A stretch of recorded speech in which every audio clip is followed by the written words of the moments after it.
ছেলেকে খাওয়ানো, বাচ্চাদের খাওয়ানো একটা বড় কাজ। তো ছেলেকে খাইয়ে চলে এলাম, এসে দেখতে বেশ সুন্দর করে কষা হয়ে গেছে। এবারে জল দেওয়ার পালা।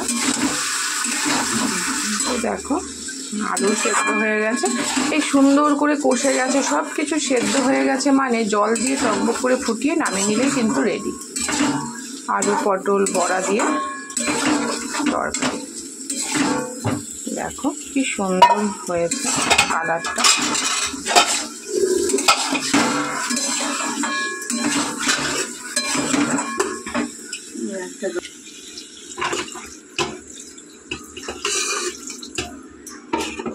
বড়া ধোকা এগুলোতে কি বলতো ঝোল টেনে নেয়, জানো তো।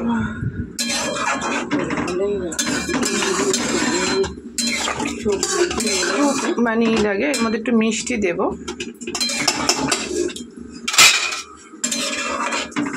দেখো বন্ধুরা ভালো লাগছে না কালারটা, সুন্দর লাগছে। আর বড়াগুলো না মানে ভেতরে এতক্ষণ ধরে কষেছে, খুব সুন্দরভাবে মশলা টশলা সব ঢুকে যাবে। তো সামান্য একটু মিষ্টি দেব, নিরামিষ তরকারিতে মিষ্টিটা না দিলে তরকারির স্বাদই ওঠে না। তো দেখো আলু পটল সবই কিন্তু সুন্দরভাবে সেদ্ধ হয়ে গেছে, বড়াটাও কষিয়ে নিয়েছি। এখন শুধু টকবক করে ফুটলেই নামিয়ে নেব গরম মশলা দিয়ে।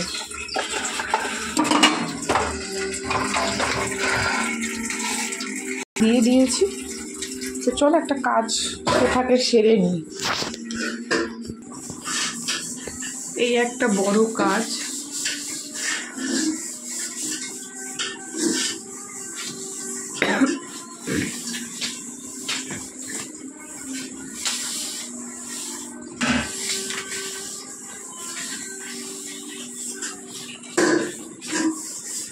নতুন বছর আসছে বাংলায়, একটুই করতে হয়।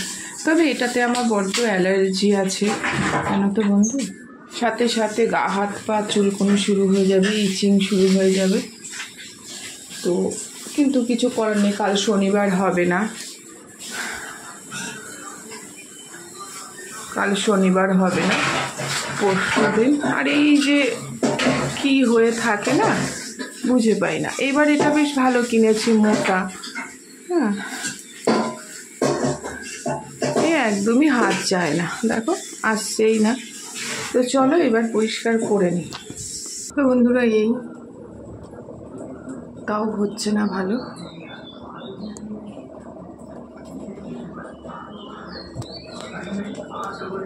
রান্নাঘরটাও করবো, রান্না কমপ্লিট হয়ে গেলে। ততক্ষণে চলো ঝুলটা ছাড়লাম, তো টেবিলটা একটু মুছে দিই, খাবার দাবারগুলো যাতে রাখতে পারে।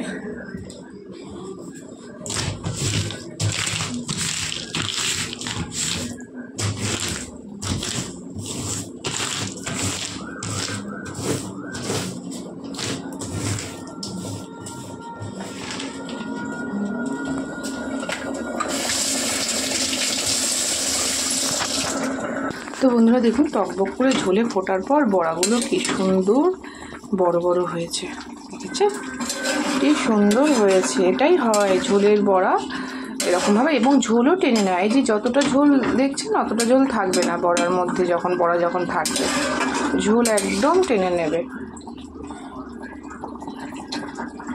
কি সুন্দর লাগছে, খেতেও মনে হচ্ছে ভারী সুন্দর হবে। তো এটা আরেকটু হলে নামিয়ে নেবো। তো চলো অন্য কাজগুলো সেরে নিই। বারান্দাটা তো পরিষ্কার হয়ে গেল, ডাইনিংটা, এবারে অন্য কিছু। তো চলো।